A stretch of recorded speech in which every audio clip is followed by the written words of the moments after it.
What up, everybody? We have an interesting story here. Hey, Michael, what's up?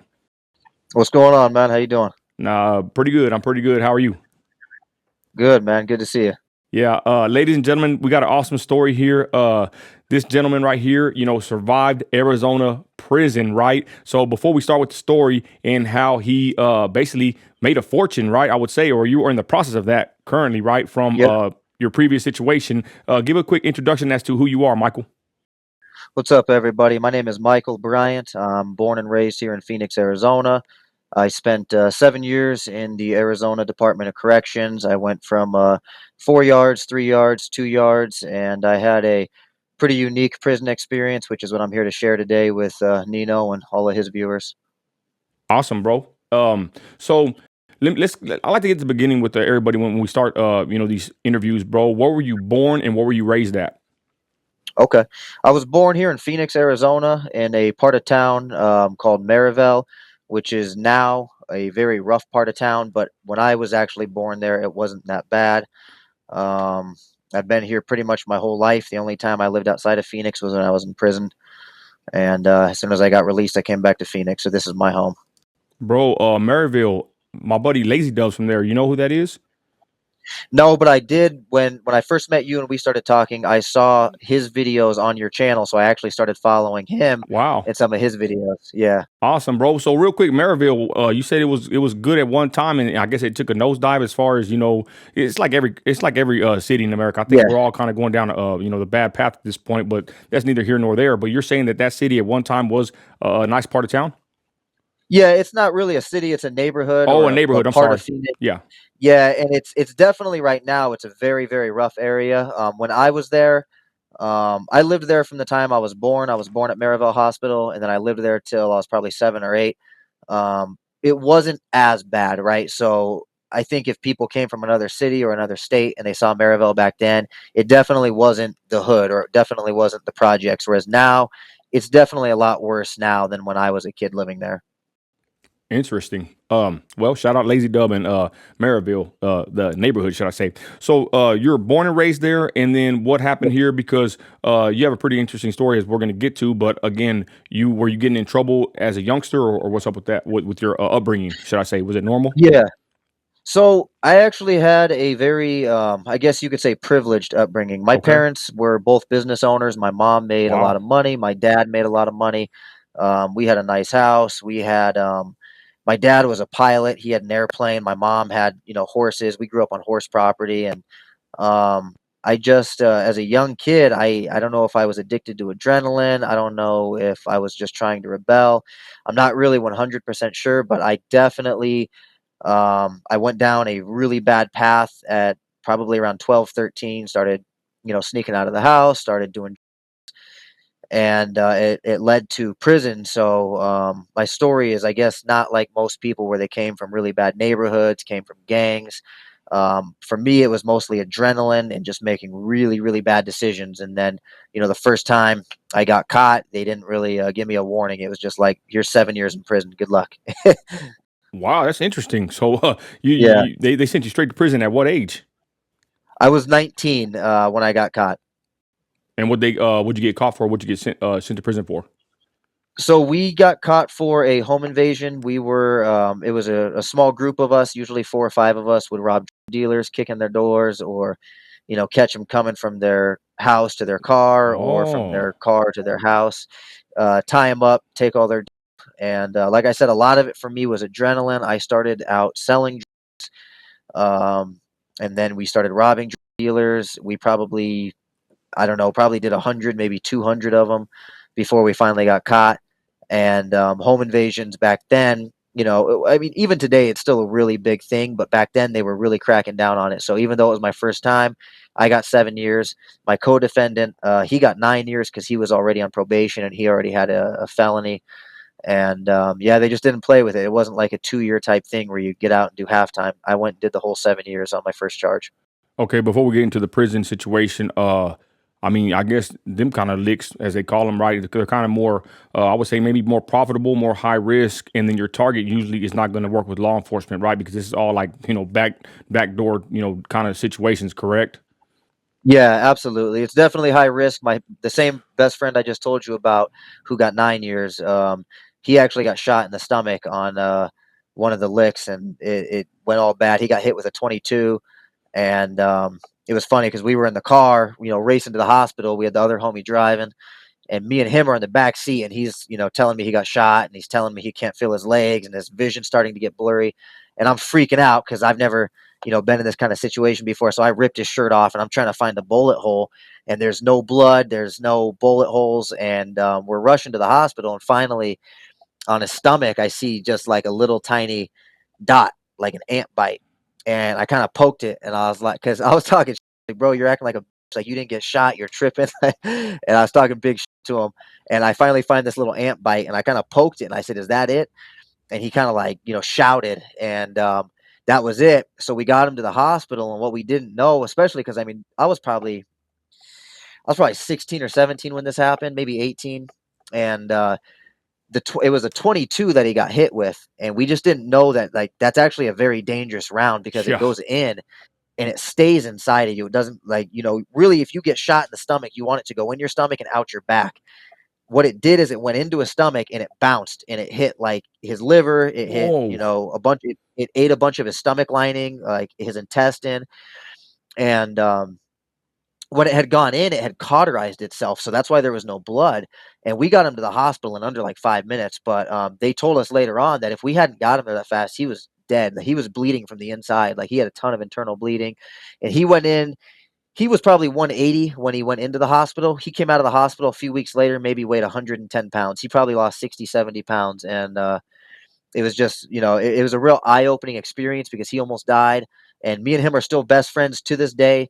Like I said, he was my co-defendant. His family was like my family. My family was like his family. To this very day, we're still best friends. We talk about that story all the time. And he lives a much different life now. He works. He's got a wife. He's got kids. He neither of us do that nonsense that we were on as teenagers. So we both learned from that experience.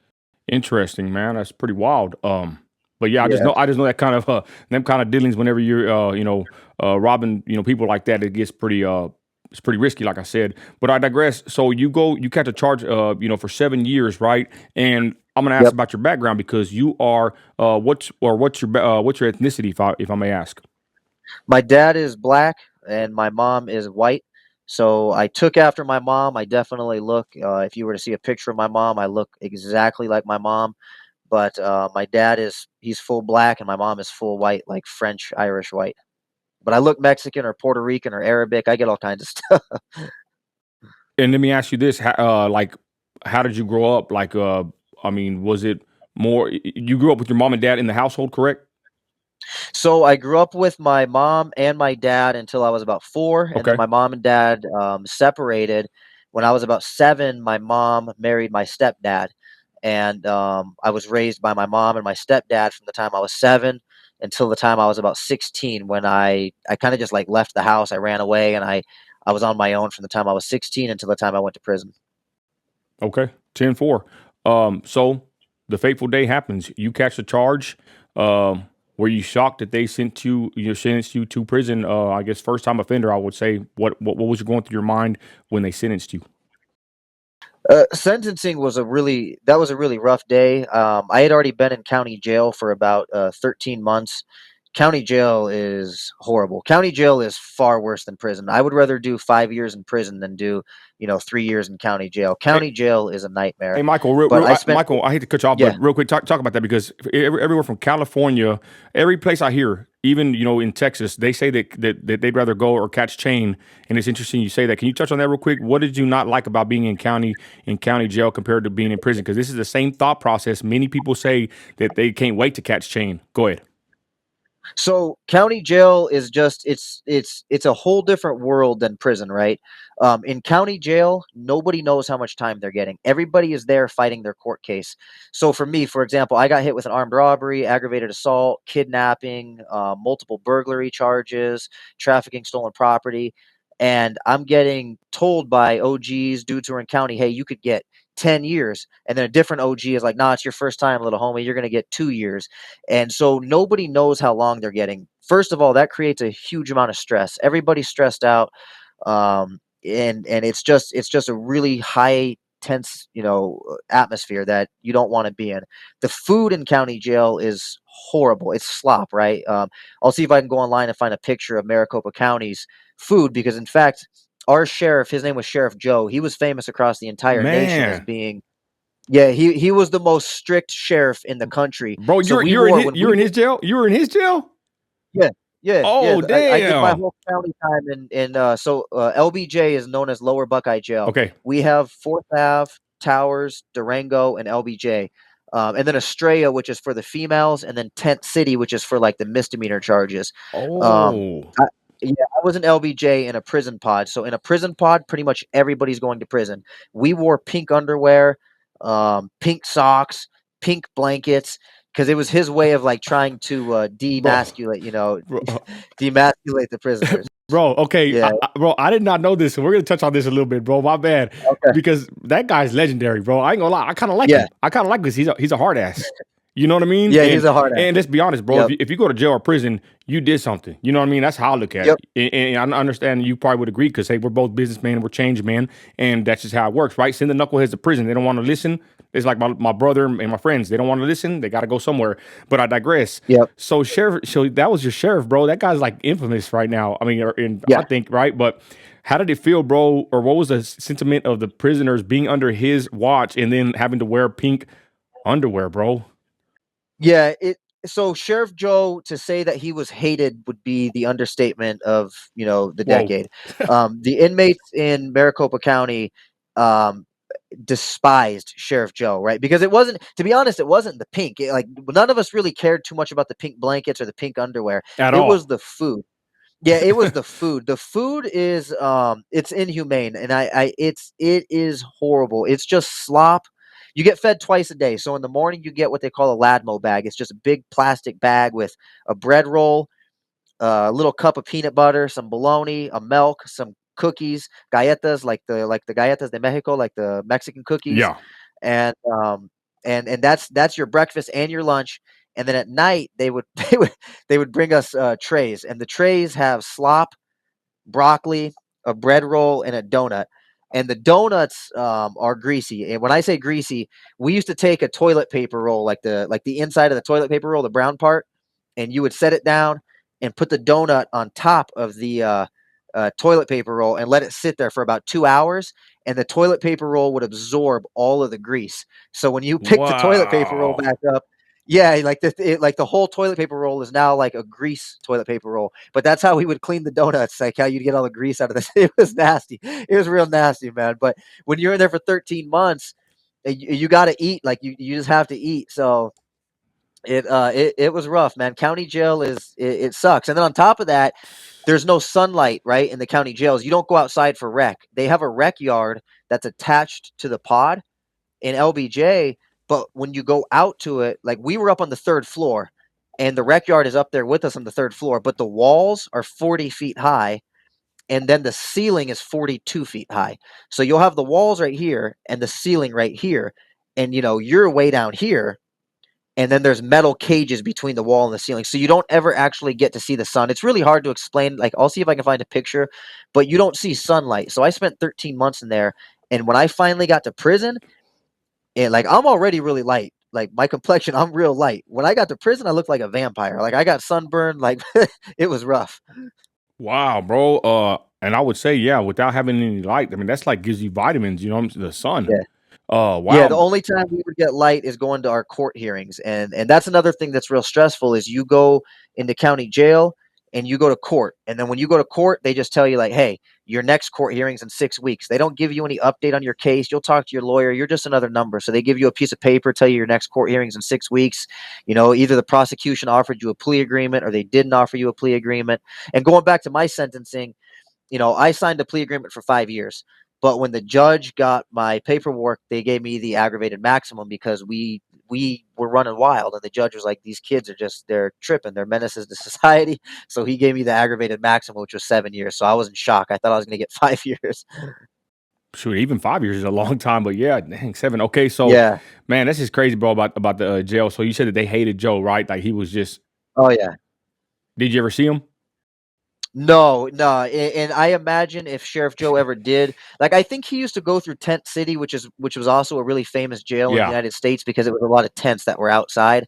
I think he used to walk through there, but he would come through with bodyguards. Like, he would never just he would come through. When I say bodyguards, I'm talking about the biggest, baddest sheriffs, right? These dudes are 6'3", they're jacked up on juice, and they're just big, mean looking motherfuckers. And excuse my language, you It's all can good. beep that. Hey, well, hey, I ain't gonna lie. I'll probably do the same thing if I was him, right? I mean, why not? You know, Yeah, yeah, no, he's not walking through the yeah. yard. He ain't coming through the yard like Hey, that's that. crazy. Hey, Michael, I didn't even know, bro. We need to do a whole doing a whole nother video later about that whole situation, Okay. bro. Because that's I'm telling you, bro. I'm from West Texas, and I guess the most famous thing that we saw was the pink underwear, and then the tent city, bro. Like they said, it was inhumane. Real quick, can you touch on the Yeah, tent city? Were you ever in there? Did you ever hear stories about it? How nah. bad was tent city?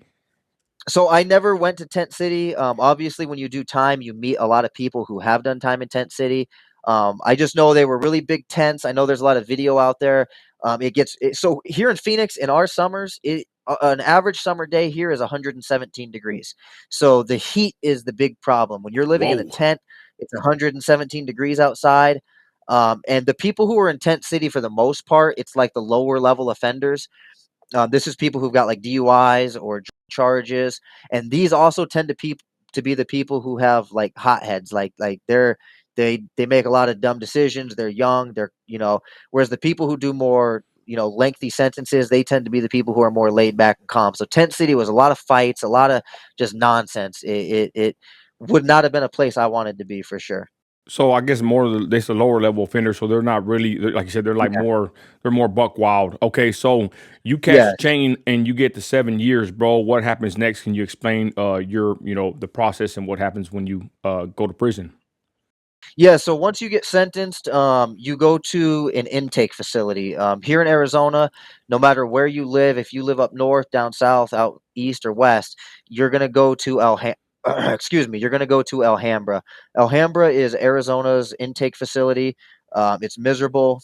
It's very hard to explain. You go into a dark holding tank, and Wow. you stay there for anywhere for up to 7 to 14 days. While you're in Alhambra, this is where they are going to take your mugshot. This is where they are going to figure out. They're going to look at all your tattoos. You're going to strip down naked. They're going to look for all your tattoos, and they're going to assign you STG points. I've been out for so long now, I can't even remember what STG stands for. But Security it's threat, essentially like your gang point. security threat group, Yeah, or something like that. exactly, Yeah. exactly, something like that. So they're gonna look at your tattoos. So, for example, if you're a white boy and you're affiliated like with the Aryan Brotherhood, you're immediately from Alhambra from intake. You're going straight to maximum. You're never gonna touch a yard. You're never gonna, you're not gonna be on the What? yard on the main line. That's just not going to happen. If you're Um, okay, but not just if you're white. If you're solidified any as an Aryan Yeah, Brotherhood. any high level gang member. Like if you're Wow. so for like the white boys, they got the Aryan Brotherhood. For the Mexicans, like if you're high level MA or Raza, you're gonna probably end up on a 5 yard or in like well, in Arizona, there's no such thing really as like a 5 yard.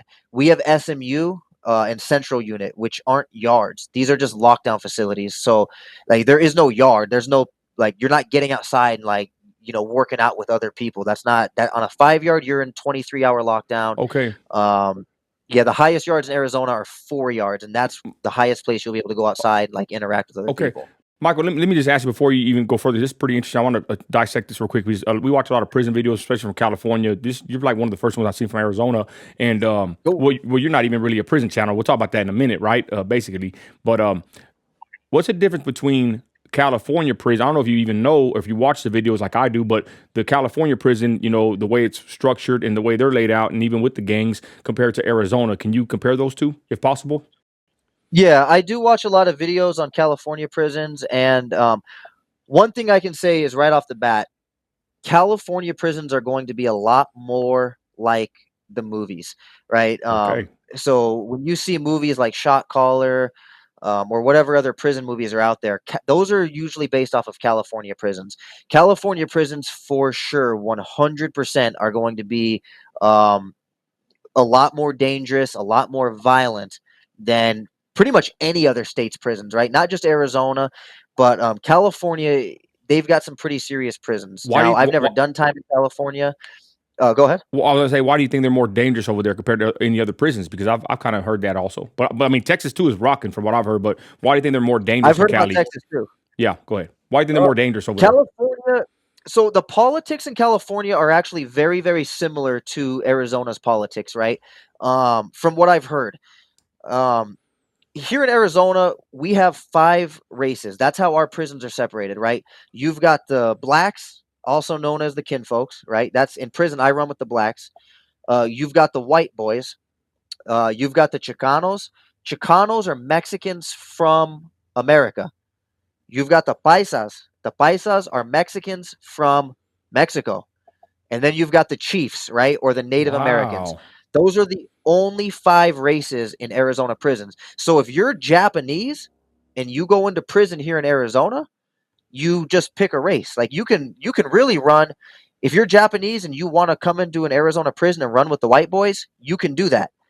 But once you make that decision, you stay with them your whole sentence. There's no switching it up like I'm going to run with the Mexicans next week. Like that's not how Man. it works. Wow, that's pretty interesting, But bro. Go ahead. no, I was just gonna say in California, the major difference that I've seen is that the political groups there's more. So like the white boys in California, there's multiple groups of white boys, and then there's multiple groups of like Mexicans. Like you've got Serenios, Norteños, you've got MA and Mexican Mafia, and those are all like different groups. And I'm not Mexican. I don't want to sit here and talk about the politics of the Mexican people because I definitely don't know how they work in California. I only know what I've seen in other people's YouTube videos, but it seems like California is more fragmented. Also in California, you've got more affiliation like with street gangs attached to the prisons, right? Like where the Aryan Brotherhood is active in prison and active in the streets. Norteños are active in prison and active in the streets.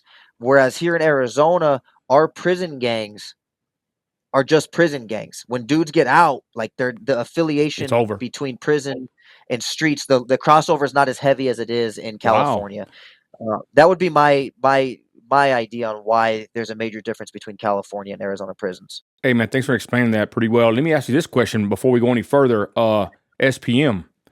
What would happen to SPM? Because in Texas, for some reason, they love them over here. Yeah. I'm one of the most vocal in Texas against this pervert. But what about someone like SPM? How would they have treated him if he went to a prison in Arizona? If you don't mind asking that answering Yeah. that question. If he touched down on a GP yard on general population, he's done. Like they're not going to ask questions. It don't matter. None of that shit matters. Like he might be innocent. Maybe he didn't do it. Maybe somebody like none of that matters. In prison, the only thing that matters is your paperwork. And if your paperwork says you have a a charge against a child, you're done. It don't matter. There's no fucking questions asked. That's it. You're done. And if you've got that kind of charge where it's like sexual of a child, you're done. Like, and especially being that he's Mexican, the Mexicans don't play. Like they're gonna like he's done. Like he's Okay, and there's no, I mean, but so no you're saying though, let's say if he hit GP, but he's not going to hit GP, right? Someone like him, no. they don't go there. Where do they go? They go to a sex offender yard. We call them SO yards. They go to an Wow. SO yard. They never touch GP. It would almost never happen because the state is too worried about getting sued. Yeah. So they're never going to put somebody with that kind of charge on a GP yard. Now, I've heard stories that back in the day, back in the 90s, dudes would accidentally get put on GP yards and the guards would put them there, and then, within an hour, they're gone. Like they're getting medevaced Yeah. to the nearest hospital if they're still breathing. Okay, and real quick, the paperwork. So y'all do check paperwork once you hit the facility. You got to turn in your paperwork to somebody, right? And you're Yep. okay. So real quick, let me go this route with it. So you get sentenced. You go back to that time when you enter that other facility. I guess that's where they designate you to different groups. You said something very interesting earlier. You run with the blacks, and I Yep. mean, you kind of look. I would say you look mixed, I guess, but you kind of look more white. If I was to look at you, Yep. but you ran with the blacks. Why did you pick to run with the blacks? And what happened when you got there? What happens? The processing. Go ahead. So I got a lot of homies on the streets that had already done prison time. Okay. I I I already kind of knew the get down before I even got to county jail, and so I knew like if I ever get locked up, I'm running black. And the reason one, first of all, um, it just it wasn't even really like a question. Like I knew, like if I ever run it, I'm not even gonna like question, should I run with the white boys? Should I run with the blacks? No, like I'm gonna run black. All the homies from the streets were black. My crew was black. Like it's just who I was. So getting to prison, or getting to county jail when they come ask you and you make that decision. Once you make that decision, that's who you are forever. But to be 100% honest, they don't really care. It doesn't matter what the complexion of your skin is. It doesn't matter if you got braids or if you got, a shaved head. Once you make that decision, that's your people and that's who you rock with from the day you get in until the day you get out. And if time comes where like you have to be there for your race, then there's no questions asked. Like if a riot pops off, you have to get down. So I just asked that because I think I hear like in other prisons in Cali in particular, like if they see a white guy running with the blacks, the whites may have a problem with that. That's not the same there. That's not how it works there.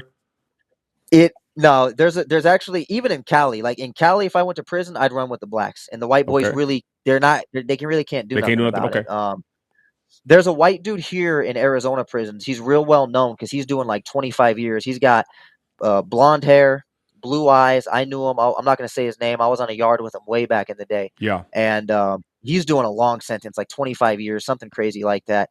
And he had already been in since like the late 90s or something. And I think when he first got in, he had issues, but I think the politics back in the 90s were a lot different. I heard he got by the white boys back then, but nowadays it's not like that. Like if a white boy goes to prison right now and decides that he's going to run with the blacks because he's from the South Side, he grew up in a black home, then he can do that. And if the white boys decide to press the issue, then it's just going to pop off because once he's run with the blacks, he's black.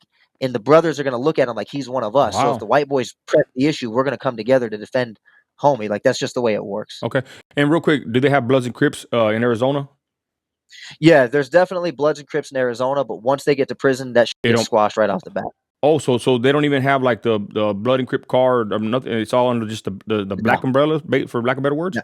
Yeah. Yeah, Wow. so if two black dudes get to prison, one dude's blood, one dude's crip, and they get in there and trying to beef, the brothers will put an end to that shit real quick. Like the race. It's all about the race. It's about the brothers. Especially because in Arizona, the blacks, we're the smallest race, like usually on the yard, with the exception of the Chiefs. So like having division amongst that race is It ain't gonna not cut it. like it's Yeah. not for the benefit of everybody. So if two people get in there who got a beef, the brothers are gonna squash that shit right off the bat. They're not gonna let it fly. 10-4, man. Thanks, Michael, for explaining all this, man. It's a wealth of information. And I'm talking about it because I'm not really a prison channel either, but I know that this stuff, people are interested in this. Let me ask you this question before we continue. Why do you think people are interested in prison content? You know what? To be 100% honest, I don't know. I got on YouTube to talk about like business and my life after prison, but Yeah. whenever I made a video about prison, they do a lot better than my videos about business or Yeah. quitting drinking and stuff like that. So I don't know. Maybe it's just like surreal to other people, or they just want like an idea of what it looks like on the inside. And the reality is like if people really knew what prison was like, I think they would lose that infatuation. In all honesty, Wow. prison's Yeah. kind of like it's a boring place most of the time.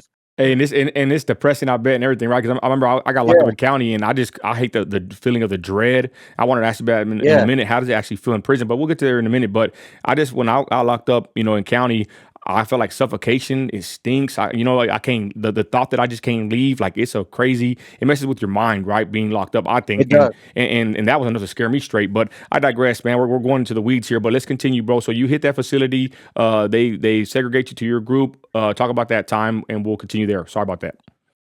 No, so if we're still at intake, yeah, you go into a dark holding tank. They figure out who you are, and they figure out this is where they're going to classify you. So you're going to start either on a 2 yard, a 3 yard, or a 4 yard. Now a 5 yard is that's SMU, which stands for Supermax Unit, right? And some people do start at Supermax Unit. There's no such thing as a 1 yard, really. They don't exist. Like that would be like the very bottom minimum security, but they just don't have those here anymore. Some people go to 2 yards. It tends to be that if you're really young, like I was, you'll start out on a 3 yard or a 4 yard. And the reason for this is because young people tend to be the ones that go in and get into the most trouble. They go in and start, using dope, or they go in there and start fighting or start whatever it is. So they tend to start a lot of the young guys on 3 yards or 4 yards. If you have more than 5 years, you cannot go to a 2 yard. You have to wait till you get under 5 years to get down to minimum. So I started on a 3 yard, and then I picked up new charges. Here in Arizona, we call that a page two. So that's when you're already in prison, but the prosecution still has charges from like a year ago that they're still wrapping up, paperwork on, and then they file those charges on you. When I caught my new charges, then I ended up going up to a 4 yard, and then I kind of worked my way down from a 4 yard to a 3 yard, down to minimum. I got to minimum for a while, and then I got into a little bit of trouble, and then I went back to a medium, a 3 yard, and then eventually got back down to a minimum yard again and finished my time out there. Okay, so real quick, I'm kind of confused here. You're saying yards, but it's one facility, right? Nah. So here in Arizona, Arizona's got prisons in these are all cities, right? Tucson, Kingman, Winslow, Yuma, Douglas, Wow. Florence, and then each city has about 10 to 12 different prisons. So we've got 50 to 60 prisons in Arizona, and there's probably 10 different 4 yards, 15 different 3 yards, 15 different 2 yards, and then 3 or 4 maximum units. And you'll get moved between those. Like you don't usually go from like a 3 yard to another 3 yard. That's like, if you do, that's really suspicious. Like people don't, like, if you go from a 3 yard to a 3 yard, your people, when you Something's get up. to that 3 yard, are going to be like, what's up with this dude? Why is he Wow. moving laterally? You go up and down. You go from a 4 yard to a 3 yard to a 2 yard, or you go from a 2 yard up to a 4 yard if you got into trouble. And so these are just different security clearances. A 4 yard means like you're high risk, like you've been getting into trouble. This is where a lot of your lifers are at. This is where people who are like, this is where a lot of is on 4 yards. And then you got minimum yards as well, which is where people who are getting ready to go home are. So, and again, when you move in a yard, it's kind of a process, right? They're shipping you to another yard, basically, to another facility. Yep. Okay. Yep. Okay. So, you hit prison, your first day of prison, Michael. What are your thoughts? What are your feelings? Take us to the first day Oh that you man. hit prison, bro. The first day of prison, I was so happy. I can't, I What? know it's not. Okay. Yeah, yeah, it sounds, because I've been in county jail for 13 months, where the food is horrible. Visitation is through a TV screen with a phone, right? In prison, you can actually get real visitation where like we can sit at the same table, we can share, you can bring me a pack of cigarettes, I can smoke a Newport. Oh, okay. Um, yeah, yeah. So in prison, everything is just 10 times better than county jail. So getting to prison, I was extremely happy. There's sunlight. I can go work out. I can eat better food. I can call whenever I want to call, talk to my family. There's programming. I can get a job when I'm in prison. I can go to college when I'm in prison. There's just a lot more to do. Whereas in county, you're pretty much just sitting there waiting.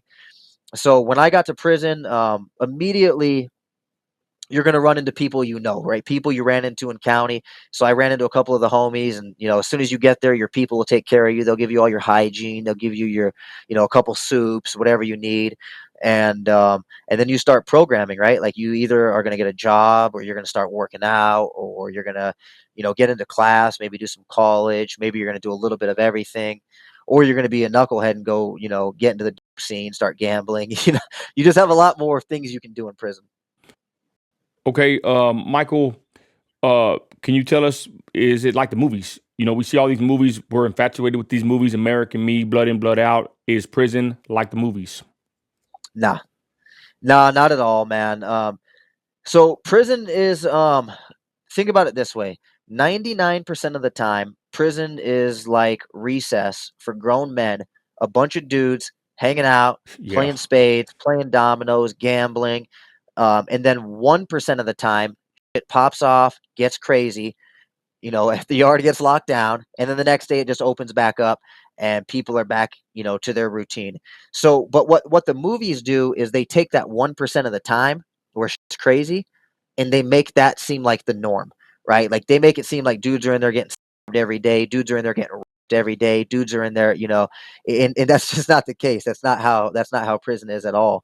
For the most part, the majority of people are trying to go home. The majority of people are either programming. You got knuckleheads in there running around selling. You got dudes in there, fighting. But for the most part, people are in there trying to go home, and a lot of people are in there trying to better themselves. They're reading, or they're taking classes, or they're working, and they're saving up money. And it's just not like the movies. And I understand that when you dramatize it, you get views, you get, and that's why a lot of these channels, that's what they do. They dramatize it and they make it seem like it's a lot like the movies, and that's not the reality. Now, once again, Arizona's not, it's not on the same level California is. So California is definitely going to be closer to the movies, but I have a feeling California is still going to be very similar to Arizona in a lot of the ways where most people are trying to get in, do their time. They're not trying to get up in the mix, trying to catch an extra 10 years, trying to go people. That's not really how prison works. Okay, so let me ask you this question: are all cons the same? You think most of them are innocent, guilty? What's the deal with the regular average con in prison? Are they dangerous? You got to watch your back with them. Can you talk about the other prisoners in prison? Are they all the same, or are they of course different? Go ahead. No, you definitely get all kinds of different inmates. You get all kinds of different personalities in there. Everybody in there is guilty, right? Like the chances of running across like Right. somebody who's actually innocent, like it don't really happen, right? Like I met thousands of people in prison. I might have met one or two who actually were innocent, but and people don't pretend to be innocent in prison. They'll tell you like, "Oh, I got 10 years for this. I got 15 years for that. I got 3 years for this." Like people are pretty, forthright about what they're in prison for and what they did. Um, to be honest, most of them are just the real truth is most of them are drug addicts. That's the truth. Most people Yep. are on drugs and they can't get off drugs. Here in Arizona, it's meth, bro. Most of these dudes in prison are in there because of meth, because they can't stop smoking meth, and then they get into prison and they start doing heroin, or they start, smoking spice, which is like this fake synthetic marijuana that makes them wig out and go to la la land. But you got a lot of smart people in prison. You got a lot of dumb people in prison. You got a lot of hustlers in prison. You got a lot of sales guys in prison. You got some predators in prison. There's a lot of different personalities. But for the most part, like if you were gonna, oversimplify it, most people are just trying to do their time and get out. They all got big plans for, their release. They all, are going to get out and do this or do that or take over the world. And Yeah. unfortunately, most of them get back on and then they go back to prison. That's I, just the way it is. I've heard it all before from my brother. He's writing me letters. I got he's they somehow get all these cars from all these women. I got this car here Yeah, when I get out, and yeah. you got these plans, and then they get out, and like you said, bro, they go right back in. And I'm not trying to down talk my brother or others like that, but that's just the vicious cycle they get in, and that's why I'm gonna ask you the next question. When did it all change for you? When did it click in your head that you wanted more in life and that you weren't gonna go back to prison, bro? For me, it was pretty early. It was pretty early into my sentence. I was on a yard called Steiner. I had only been in prison for maybe a year. And my dad used to send me all of these books, and I used to read a lot. I've been reading since I was a kid. I love to read.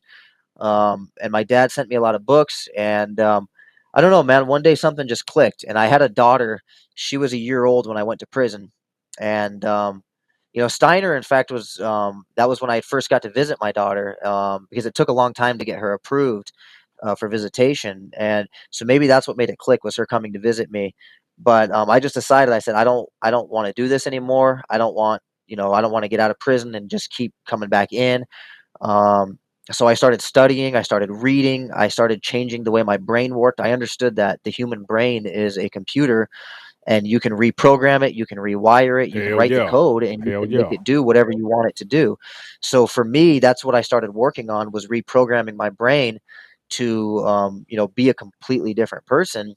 And I spent years and years of my life doing that. And it just prison wasn't cool. It was never cool to me. I never thought I was going to get out and brag about it. In fact, most people who I know today have no idea I went to prison. I don't talk about it like it's a normal part of my life, unless I'm at work because I work with a lot of guys who did time. So occasionally it'll come up here in the office, but for the most part, I feel no need to share it because it was such a small part of my life. I'm so far beyond that now, and I think that a lot of people get out and they fixate on their experiences in prison. They fixate on their ego, who they were, that tough guy, and that Yeah. that shit holds you back. Let me ask you this before we get more to the turn of your story here. What did you think when you got out of prison, bro, and you saw these prison channels? Because I ain't gonna lie, my stepdad been in and out of prison. He's part of a certain organization that back in my day as a kid, we never even said the names of these gangs. You know what I mean? Like I saw tattoos on his body, and we knew not to ask him questions. Like you never heard about really prison politics in the street, and it seems like YouTube turned a made a turn to where there's a bunch of prison channels talking about these organizations. Were you shell shocked or shocked at all whenever you saw people on YouTube talking about prison politics, bro? I know I was. Yeah, definitely. So I went into prison in 2009, and this was right before smartphones came out. Right, this was right before Facebook got big. In fact, I had a MySpace account, and so we didn't have cell phones with YouTube on them when I started my sentence. Right, and then I get released from prison, and the first phone I got was like a Samsung Galaxy S6. And my little brother, he's with me the day I get released, and he's downloading all these apps on my phone, and he's showing me YouTube, he's showing me Facebook, he's showing me Tinder and POF. And Yeah. my mind is like blown because I've been in prison for 7 years, and the last phone I had was a BlackBerry Pearl, and now I got a Galaxy Samsung S6, and this thing just Oh shocked me. yeah. So And I you do, yeah. yeah, yeah, big Big difference in difference, yeah. phones. Yeah, but I got on YouTube and I do start seeing these videos, and it was really cool because I get to see it from other people's perspectives. And it sounds weird because people think you'd get out of prison and want to completely, forget about all of that. But I did watch some of the content, and my wife, who, she was a corrections officer, she watches the content, and we used to watch like prison movies together. And I don't know why, but I guess just to see how accurate it was. And YouTube definitely puts everything right in your face, whereas like back in the day, right? Like if you talked about, like, nobody knew what the Aryan Brotherhood was back in the day. Nobody knew what MA or Mexican Mafia was back in the day. It wasn't something that was like talked about. Now it's all over YouTube and it's just right there. In fact, these organizations, I think, make a lot of their own content and sponsor a lot of their own content. That's a good So point. it's yeah, it's a crazy world. Technology is definitely changing every single aspect of the world we live in, even prison and gang life. Interesting. Okay, and real quick, I guess the last prison topic before we go into the pivot that really we wanted to bring up. This is a pretty interesting story that you have here. But can you talk about when it kicks off? I think I seen you in another video talking about this. Like there's like a feeling in the air, right? Like how does it feel when Yeah, you got to have yourself trained for this stuff because you can't just be out there like an idiot and then you walking into the beginning. How do they say it? The storm is approaching and the calm of the yeah. storm. You know what I'm saying? Like how does it feel when something's fixing to kick off? And do you have any stories about situations like that? Go ahead. Yeah, so that's one thing that's really hard to explain to the average viewer. But when you've done time in prison, especially like multiple years, there is a tensity that you can feel literally in the air. And I know it sounds crazy. It's really hard to put into words, but for example, a really good example is whenever hit the yard. Whenever heroin hit the yard, you could always tell, especially if you were sharp and you paid attention to your surroundings. You could come outside, go to the rec yard, just be working out, minding your own business. But I would always know when just hit the yard. You could see it in people's faces. You could just feel it. And what Yep. happens is all the dope fiends are out on the yard and they're trying to hustle up a couple honey buns. They're trying to do this. They're trying to do that. And then all the hustlers are trying to, do what they got to do to move the product. And so prison has like this vibe, this energy, this atmosphere that is just it's really uncomfortable, and you feel it on higher yards. Like you feel tension on higher yards, like on 3 yards and 4 yards. Like on Maury, a 4 yard, it's always there. You'll always feel it on Maury. It's always there, and it's just like this tension that things could go bad at any moment. And then, when you get down to a 2 yard, you feel it really when the hits the yard. There was a time when I was on a 2 yard on a minimum yard. I probably only had like maybe a year, 2 years left, and there had been like some issues between the blacks and the Mexicans, and there was some words and some little groupings and gatherings, and you would kind of see it and pay attention, and then it would dissipate and go away. And then a couple months later, maybe a couple weeks later, it would happen again. Then you feel a little bit more tension. And then probably like the fourth time, I remember this happened like 3 or 4 times. And I remember I was like, my antennas had been up. I was really aware that, there had been a lot of tension between the Mexicans and the blacks. And it had just been kind of building up. And then eventually it boils over the top and a full scale riot happened. And like I said, I did time on 4 yards, 3 yards, and 2 yards. The only time I ever saw a prison riot was on a minimum yard, and it started off as Mexicans versus blacks. And then eventually, when I say Mexicans, I mean the Chicanos, which, like I said earlier, those are the Mexicans from the United States. But originally it was the Chicanos versus the blacks, and then the Paisas jumped in to help the Chicanos, and then the white boys jumped in to help the Chicanos and the Paisas. And so it ended up being Wow. the entire yard versus us versus the blacks. And that was the only riot I saw. It was a pretty crazy experience. I talked about it in one of the videos on my channel, and it. Fortunately, I came out for the most part, unscathed. But that is what sent me back. Like I talked earlier, I went from a 4 yard to a 3 yard to a 2 yard. When I got to minimum, I got in some trouble and went back to a 3 yard. So the riots actually what got sent me back to a 3 yard.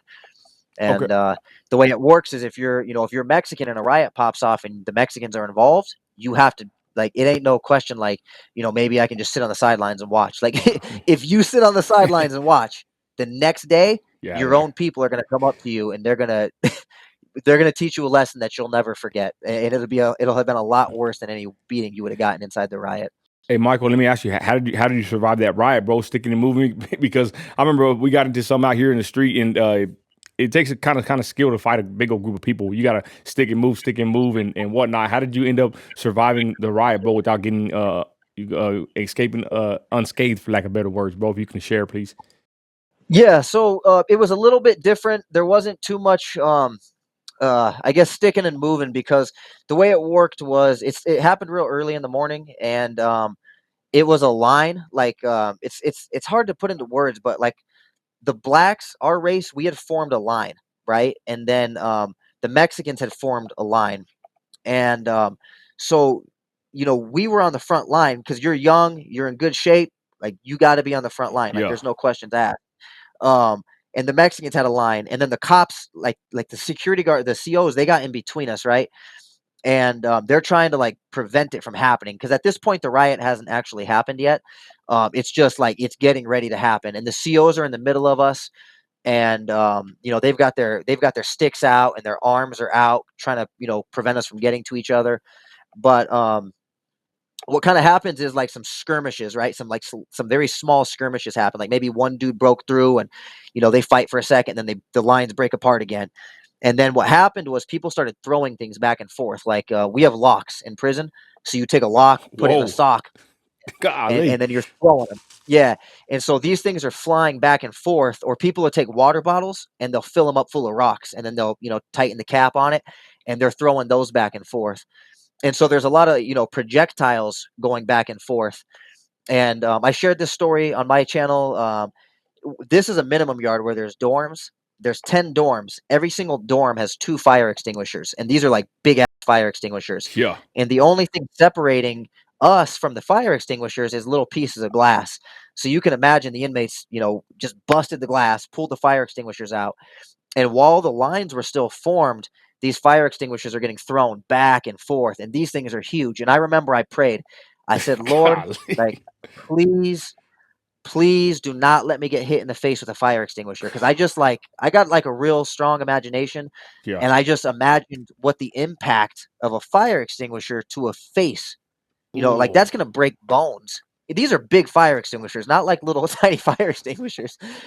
And I just imagined what the impact would be like if that thing hit you in the face. And that was the only thing I was afraid of. So these fire extinguishers are going back and forth. Locks and socks are going back and forth. Damn.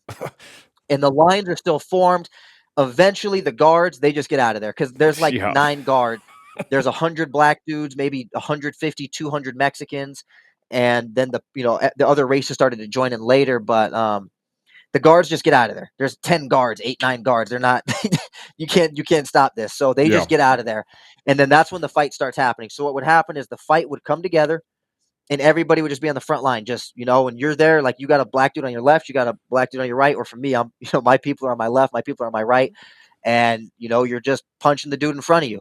And then the lines would come together, and then they would separate. And that'd be like the first skirmish, and then the lines would come together again, and there'd be fighting, and then they kind of separate. But what happened was, because we were so outnumbered, every time they came together, and then they separated, we lost ground. We would lose like maybe 5, 10 feet. So that we might have started here, come together, separate, but Wow. now we're back here. And so you can only lose so much ground. We ended up losing enough ground to where they pushed us all the way to the fence, because by the time the fourth or fifth skirmish had happened, the Bisons had jumped in, the white boys had jumped in, and now it's like 700-800 dudes versus 100 people, and it's just, yeah, it's not. It don't matter how good your people, your race can fight. Like, it's just, you're not going to be able You're to not, win. yeah. So they pushed us all the way to the gate, and then on top of that, like, this was the worst part of the riot. We got pushed all the way to the gate, to like a corner of the gate, where like we were still trying to fight, but there was a lot of mace in the air. And so Whoa. not only are we cornered and surrounded and outnumbered 8-1, but we can't breathe. Like, there's mace in the air. This was like a nightmare. This was the worst part of the whole riot. Like, you just couldn't breathe. You're in a corner. You can't see really well. You're trying to fight. There's dudes trying to fight you. And then you're kind of smothered because, you and your people, like like our people, were just pushed in a little tiny corner. And eventually what happened is the guards came and opened up the gate that we were backed into, and then let us off the yard. Or they let us off, like, we were still on complex but off the yard. And that's how the riot ended up ending. And the whole thing maybe lasted 15-20 minutes, something like that. But that was the probably my craziest, prison experience. I'd say the people that got it the worst, though, were the people that were inside the buildings, right? Like, so if you were in a building and you were black and you weren't out with your race on the front line where you should have been, it was bad, because the Mexicans, the white boys, were inside the buildings, and there's 30 or 40 of them in the building, and there's one or two black dudes in the building. So a lot of dudes got trapped in there, and then they couldn't get out to the main line where the fight was Wow. happening. And once you got trapped inside the building, It's it was over. over. Like, they kick your face in. They're beating up dudes in wheelchairs. It was bad. It was real bad. Damn. Hey, Michael, let me ask you this. Why did the whole riot kick off? What was the whole reason behind it? So it was a fight between a Mexican dude and a black dude the night before. And what happened was, a black dude got into a fight with a Mexican dude. And in prison, if two different races go to fight, it kind of has to be like almost sanctioned, right? Like, you go to your Yeah. people, and your people will be like, okay, cool, you guys can go to the bathroom and fight, right? Now, there's some rules. I know it sounds crazy, but like, this is where, prison is so much different than the movies. There is rules. You cannot go into a prison fight, knock somebody unconscious, and then kick his face into a pulp, right? That's not how Yep. prison works. They're not going to let you do that, because if this dude has to get medevaced, the whole yard is going to get locked down. Problems. And when the yard gets locked down, there's no money getting made. People can't Yeah. make money. So the dudes at the top, they don't want the yard getting locked down. So if a fight happens, it's a fight. Just get in there, handle your business. When the fight's over, it's done. You're not gonna try to kill this guy. You're not gonna break his face. You're not gonna break his arm. You're not gonna. It's just gonna be a fight. If somebody gets knocked unconscious, fight's over. If there's a bunch of blood pouring out of the dude's face, fight's over. And so what they do is, when a black dude fights a Mexican dude, somebody from the black race has to go witness it, and somebody from the Mexican race has to go witness it. And so once the fight's done, both races are there, and they can just, like, cool, fight's over. That's business, and then everything goes back to normal. Like literally immediately, everything goes back to normal, and black dudes and Mexicans could be at the table playing poker Bro, 5 minutes later. bro, and it's interesting because I was gonna ask you what happens after the riot, bro. Is it kind of like awkward, or what happens after the whole thing's over? Like, are they holding vendettas, or is it gets back to business? So after the riot, most of the people who were active in the riot, we got moved back to 3 yards or 4 yards. I got sent back to a 3 yard, so I can't speak as to what happened exactly after the riot, because I wasn't there no more. Yeah. They moved a lot of us. But the fight between the black dude and the Mexican that started the riot, pretty much what had happened was, and I wasn't there, I didn't witness this. I just know from, I was on the yard at the time. Everybody, kind of knew what happened. The Mexican dude got knocked unconscious, and the black dude who was watching the door, right? The black dude who was keeping point, instead of letting the Mexicans get to their boy and break the fight up, he blocked the door, and he said, like, y'all want to get in there to save your boy, you got to get through me. And this was a big ass dude. Homie was like, I know him personally. He's a big ass dude, and nobody wanted to mess with this guy. And so the Mexicans couldn't get into the bathroom to help out their homie. Um, and the black dude in the bathroom kept beating the dude up, the Wow. Mexican dude who was now unconscious. Like, the fight should have been called like 8 punches ago. Damn. So the Mexican dude ends up having to go to the hospital and get stitches.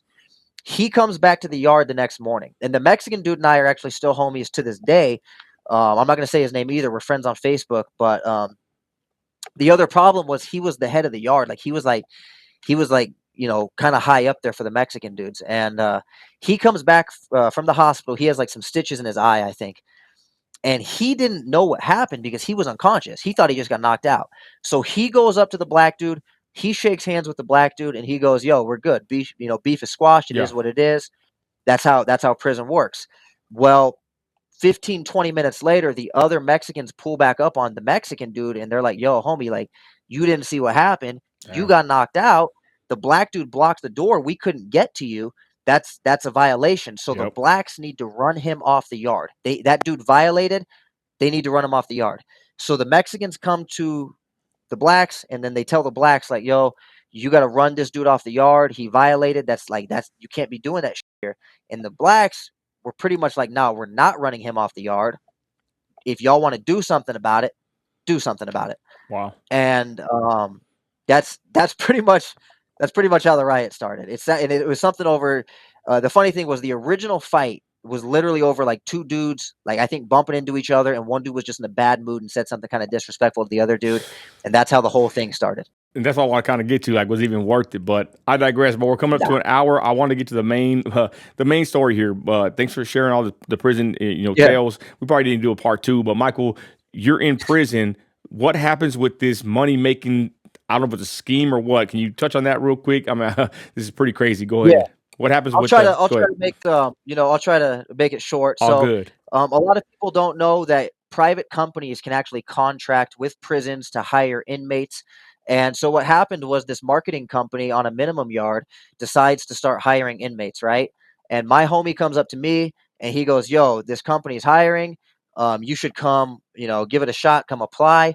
So I go apply and they hire me to do telemarketing, and we are selling advertising on these placemats that go at restaurants. And then on the placemats are these little business card size ads. And so we're calling up business owners saying like, "Hey, I work with the restaurant over on Main Street, and there's placemats that go under people's plates, Wow. and we want you guys to advertise on it for $200." And there was about six of us doing it at the time. It was a really small company, and the owner of that company didn't know how big this thing was going to blow up.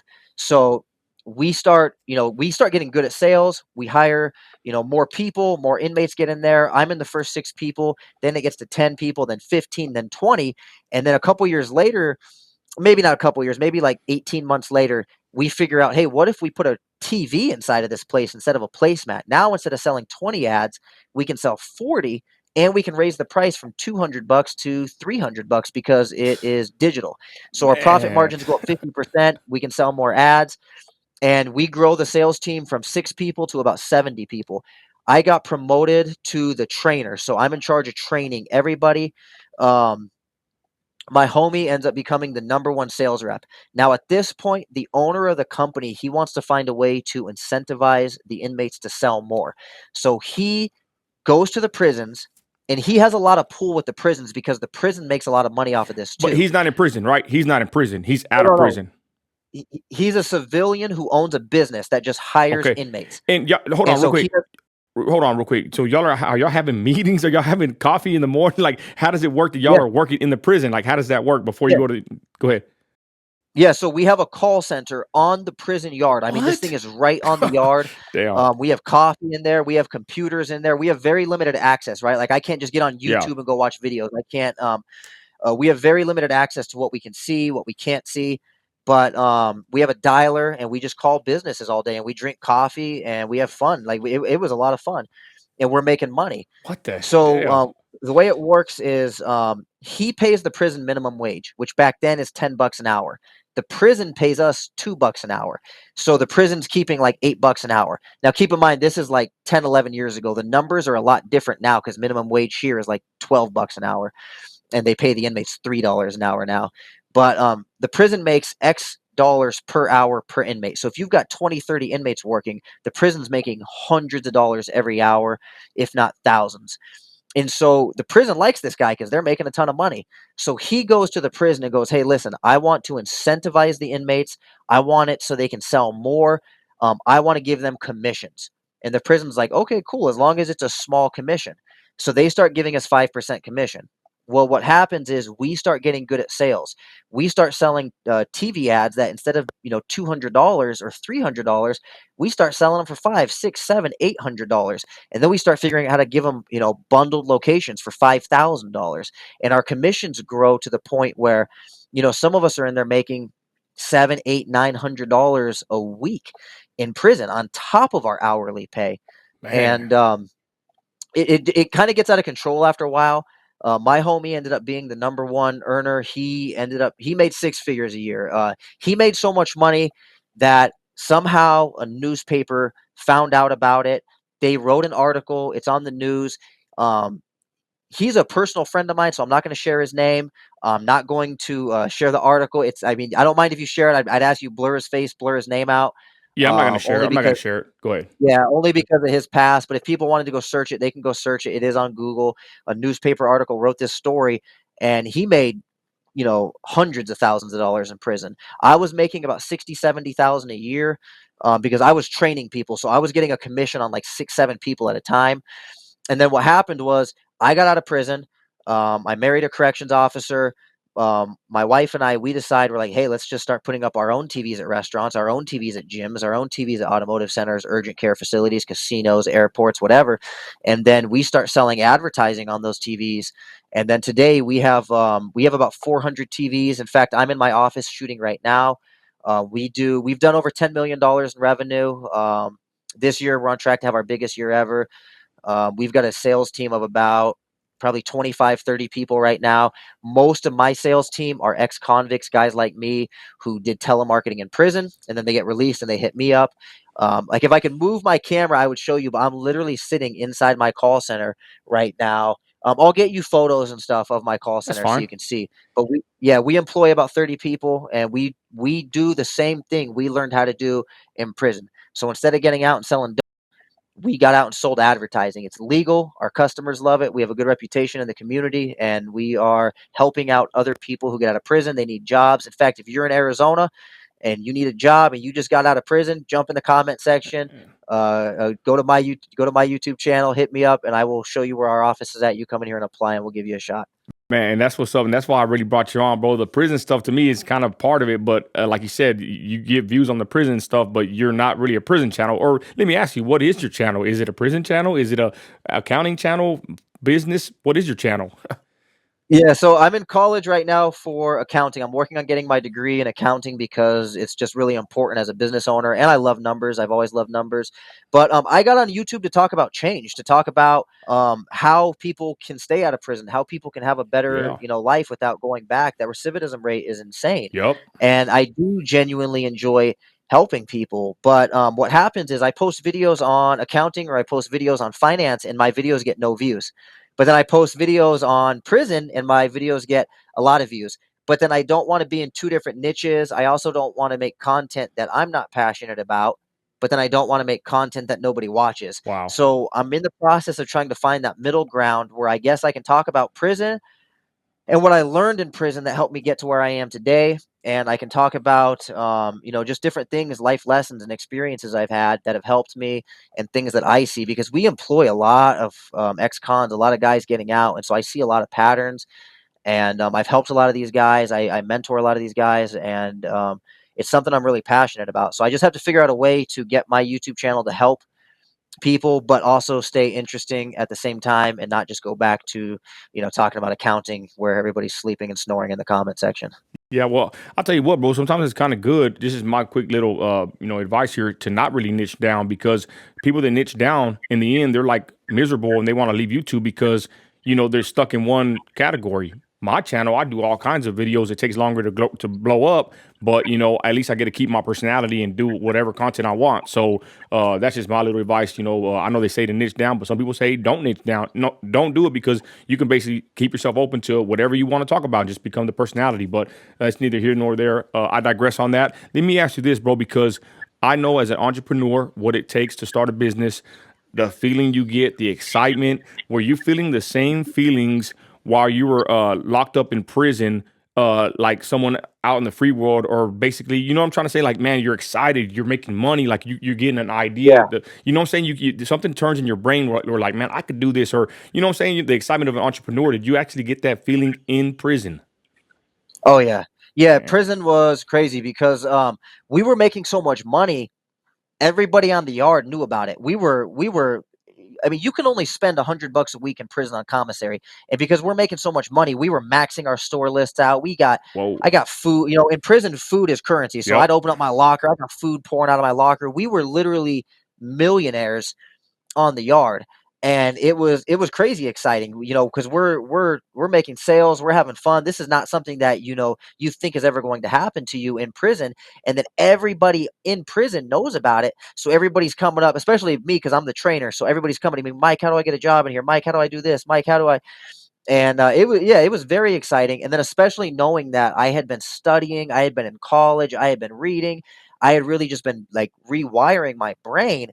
I knew that all of that sales experience was going to be exactly what I needed to get out and then fuel that growth, like to just get out and take off. So, going back to the whole YouTube thing, and like you said, niching down, or I like your advice about just keeping it broad, because I didn't get into YouTube, necessarily just to make money. I have a business that makes me money. I got into same YouTube here. to help people.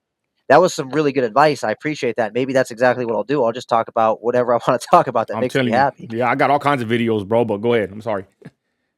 No, and but going back to that, was it exciting? Absolutely. We had a lot of fun while, and it sounds crazy because we were in prison, but there were times we would step into that room, into that telemarketing room, and Man, we're cracking deals in there. And it got to the point where, like, at one point I set the record. I had the biggest sale in the company's history. It was $5,000. So my commission on that was like whatever 5% is, $250, right? And then my buddy, he got a bigger sale like a month later. He got somebody for 12 grand. And then somebody else got another sale for 20 grand. And then somebody else got another sale for 30 grand. Somebody hit Dollar General for 40 grand. Somebody hit AutoZone for like 50 grand.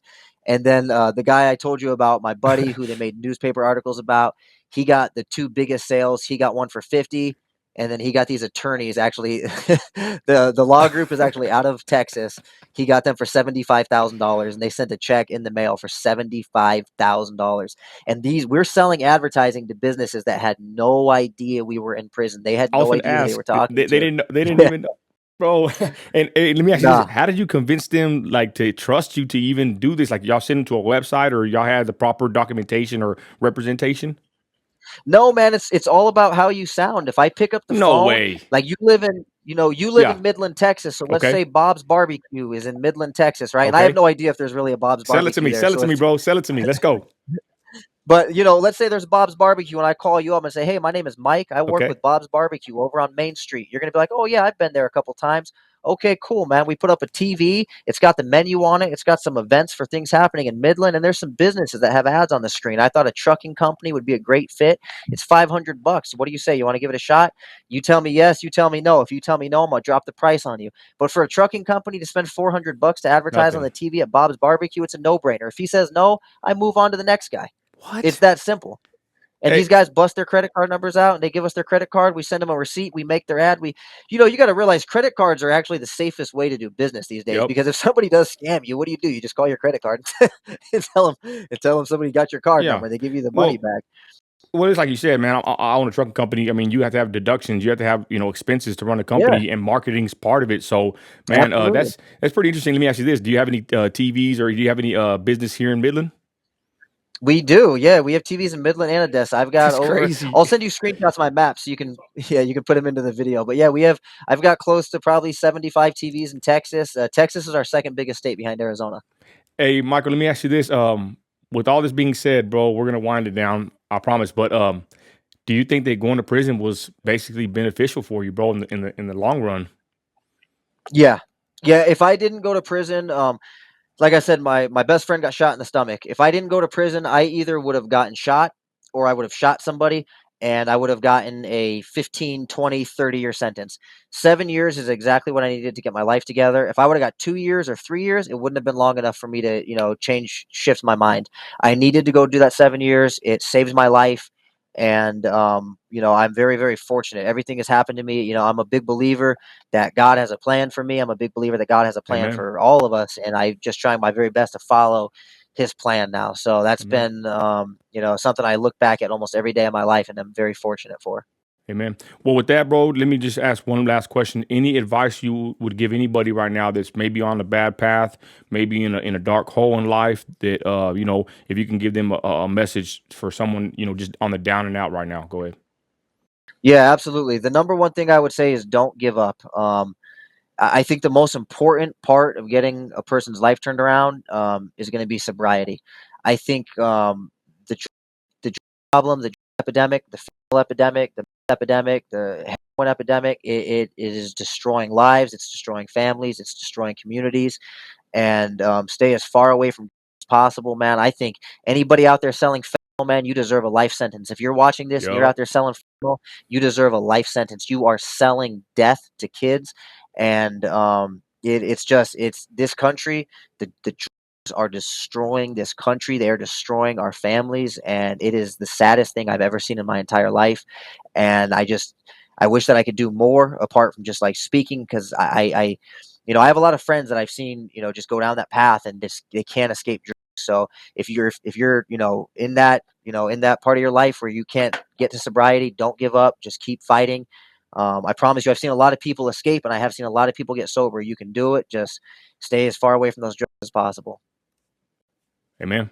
Well, with that, y'all, it's Michael.Bryant on the YouTube channel. Check him out, y'all. Very interesting channel and an individual here. I salute you, bro. Thanks for coming on my podcast. Yes, And sir. maybe one day we can eat a steak together, brother, and I can get you in the studio and do an in-studio interview here in Midland.